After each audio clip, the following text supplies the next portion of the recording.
kamu pengangguran atau kamu fresh graduate saat ini bingung nih mau mempersiapkan diri apa supaya kamu tuh dipanggil perusahaan, atau kamu adik-adik yang lulus SMA yang saat ini tuh lagi bingung ngambil jurusan apa ya supaya aku tuh punya prospek ke depan. Oke, aku akan bantu kalian teman-teman yang butuh informasi ini karena aku akan sebutin 3 posisi pekerjaan yang akan dicari-cari perusahaan ataupun industri di era revolusi 4.0, artinya di era ke depan, dan itu digaji dengan gaji standar dan kuantitinya banyak. Kalian harus mulai persiapkan dari sekarang ya. Pertanyaannya, apakah kamu sudah mempersiapkannya?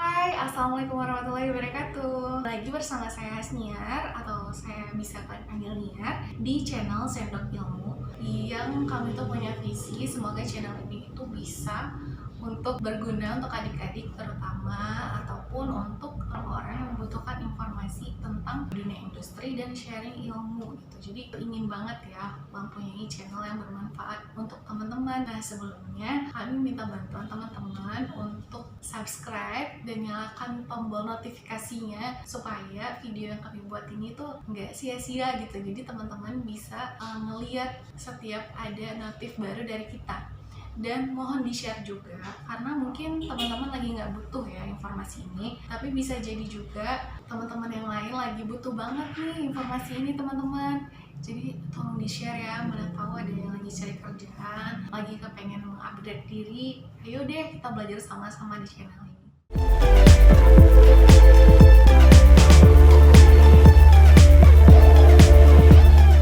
Nah, tapi di video ini aku lebih concern untuk kenapa sih HSE ini tuh dikejar-kejar perusahaan gitu, dan berkesempatan besar bahkan untuk mempersiapkan diri untuk di posisi ini. Jadi aku lebih fokus ke situ ya di video kali ini. Jadi kalian udah tahu kan sekilas tentang dunia HSE. Dunia HSE, dunia keselamatan dan kesehatan kerja, kira-kira kerjaannya ngapain ya? Itu berpotensi kenapa? Jadi Indonesia sebentar lagi juga akan kedatangan investor-investor, dan kalian bisa lihat lah upgrade Indonesia yang sebentar lagi itu memang untuk kegiatan pembangunan, untuk infrastrukturnya ya, dan maupun operasional pun itu tetap membutuhkan HSE, dan jumlahnya tuh selalu banyak teman-teman. Jadi divisi HSE mungkin ya tanggung jawabnya tuh besar untuk melindungi pabrik, area kerja ya, dan bukan hanya asetnya dilindungi tapi pekerjanya juga, lingkungannya juga, dan itu luas banget. Nah, mulai dari itu juga dibutuhkan banyak banget teman-teman. Jadi teman-teman itu sangat-sangat berpotensi untuk bisa menduduki posisi HSE. Nah, lebih kenal lagi lah sama HSE, udah mulai mempersiapkan diri untuk lebih kenal lagi sama HSE, atau bisa nonton video kita setelah ini. Ada video tentang ngapain HSE ya, di situ aku jelasin detail. Nah, selain dari dia tuh kuantitasnya dibutuhkan banyak, itu juga perusahaan dipaksa butuh gitu. Artinya apa? Biasanya kan perusahaan gini ya, dia merekrut orang ketika dia butuh. Misalnya dia rekrut QC. Ini bukan berarti kita bilang divisi lain nggak penting ya, tapi ini kita bicara prospek. Dia merekrut QC gitu. Tapi itu ketika dia butuh seseorang quality control untuk kebutuhan dia, dan kuantitinya itu cuma 1, 2, 3 dan lain-lain ya. Untuk posisi yang standarnya ya, kita nggak bicara yang hariannya atau apa standarnya. Tapi HSE tidak begitu teman-teman. HSE di setiap 100 orang pekerja dan di tempat itu memiliki potensi bahaya, maka pemerintahan mewajibkan perusahaan tersebut atau pemberi kerja tersebut untuk merekrut HSE. Dia dipaksa butuh untuk merekrut HSE. Nah, kita tinggal persiapin diri nih teman-teman. Kita udah bisa nggak sih memenuhi kualifikasi menjadi seorang HSE gitu. Itu semua tergantung ke teman-teman lagi. Nah, jadi kalian udah tahu nih posisi HSE dan kenapa itu butuh. Jadi itu sangat dibutuhin teman-teman. Dan loker sekarang itu kalian boleh lihat di Telegram di mana-mana pun itu selalu nyari HSE dan kekurangan HSE. So teman-teman, ayo mulai deh lirik-lirik ke sana. Nah, untuk anak fresh graduate juga bisa lihat-lihat ke sana. Biasanya ada sih jurusan keselamatan kesehatan kerja atau lingkungan, boleh. Pokoknya yang berbau-bau ke sana udah mulai deh, kayaknya prospeknya menurut aku dan hasil surveiku bagus. Next, kedua.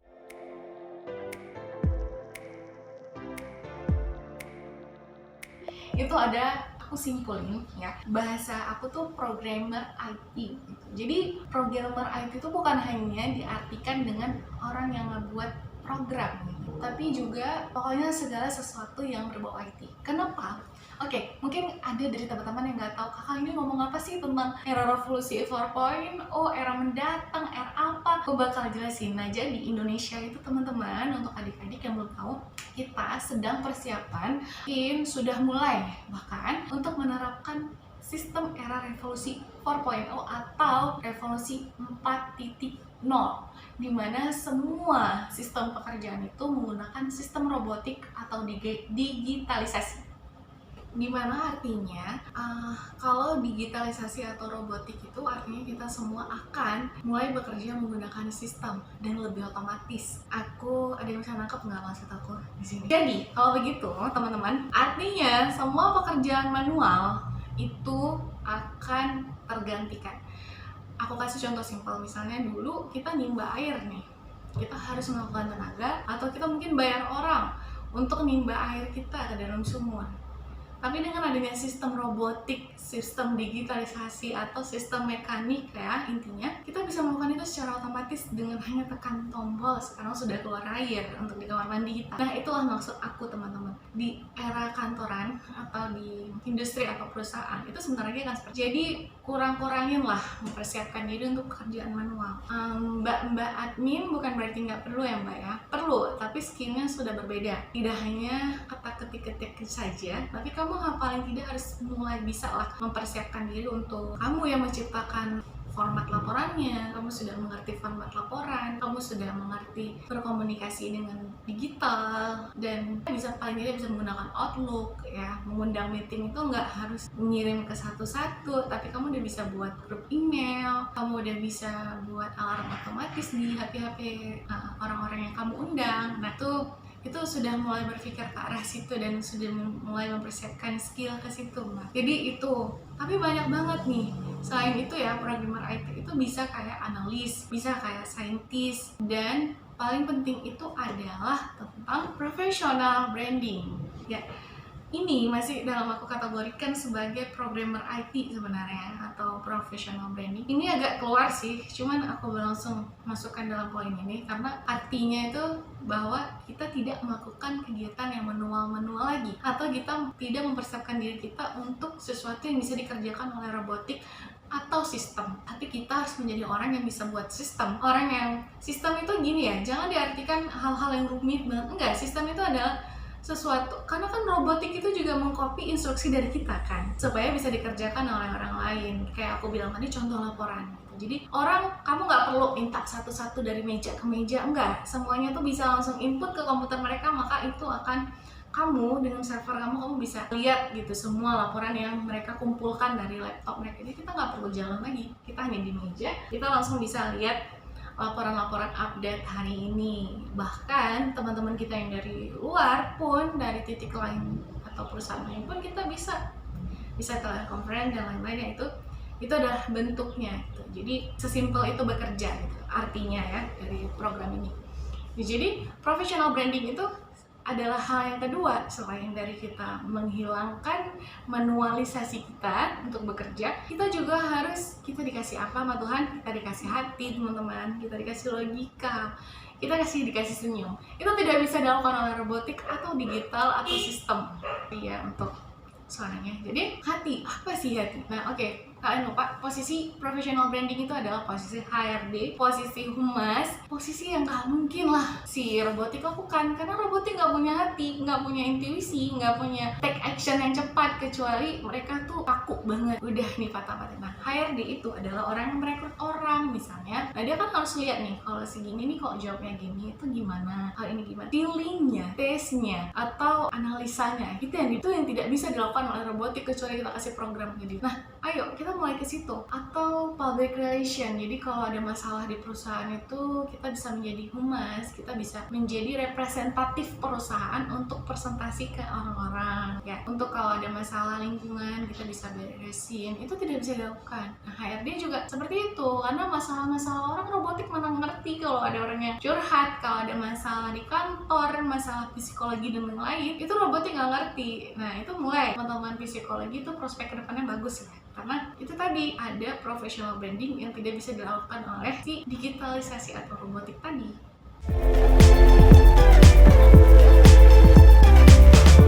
Yang ke nomor 3 adalah posisi engineering.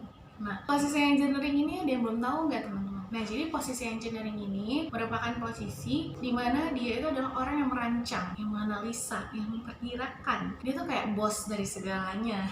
Bos itu gini ya, kunci dari segalanya. Katakanlah nih ya, aku cuma mau buat kursi ini gitu ya. Aku mau buat kursi ini. Nah, kursi ini dirancang oleh engineering karena engineering udah tahu ukuran yang pas untuk berat badan aku misalnya, atau berat badan standar orang-orang yang kalau duduk di sini nggak jatuh, sehingga dari warna pun mungkin dipikirkan efek bahayanya, mungkin lebih concern ke situ, efek bahaya dan mencapai tujuan kita adalah supaya bisa duduk. Yang ingin aku jelasin di sini adalah itu adalah gambaran engineering. Engineering itu bukan hanya teknik teman-teman.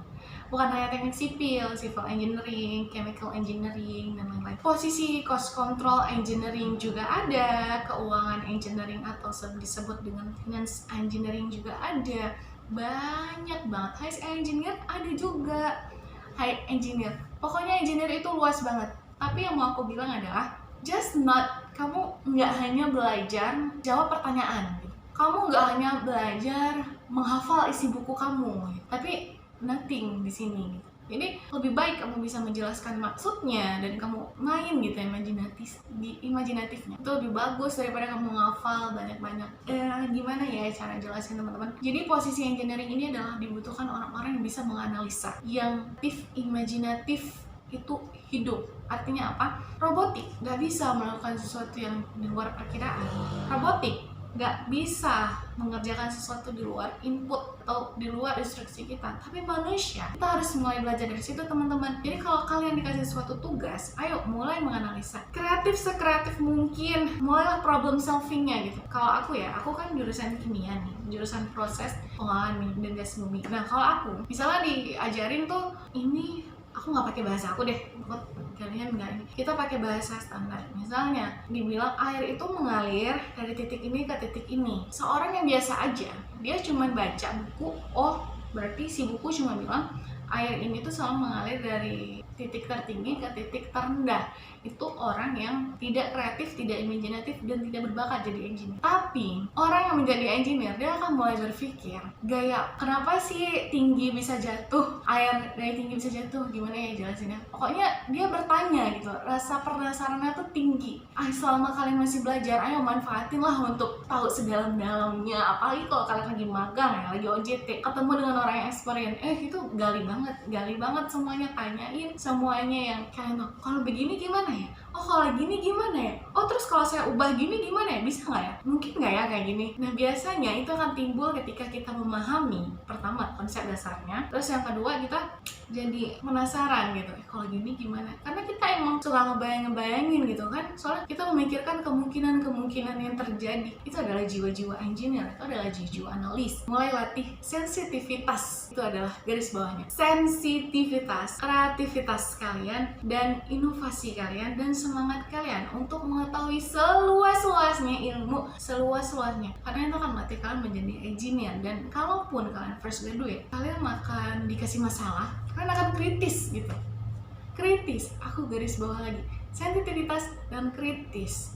Sensitivitas dan kritis. Jadi kalian akan mulai benar-benar menguasai area itu, menguasai bagian itu adalah engineer. Persiapkan diri kalian, karena bagian apapun bisa menjadi engineer, bagian apapun bisa menjadi analis, itu tidak bisa dilakukan oleh robot. Percaya, meskipun kita menghadapi revolusi 4.0 atau revolusi sistem robotik atau digital, jangan takut, karena Tuhan selalu menempatkan manusia pada posisi pertama, yaitu kita diberi kelebihan hati, dilebihi kelebihan pikiran, asal kita mau menggunakannya. Oke teman-teman, terima kasih sudah menonton video ini. Mohon maaf untuk banyak kekurangan. Semoga channel saya dapat terus bermanfaat untuk teman-teman. Tolong di share, tolong di like, dan di komen ya. Apa kira-kira video yang ingin dibuatkan untuk teman-teman. Terima kasih.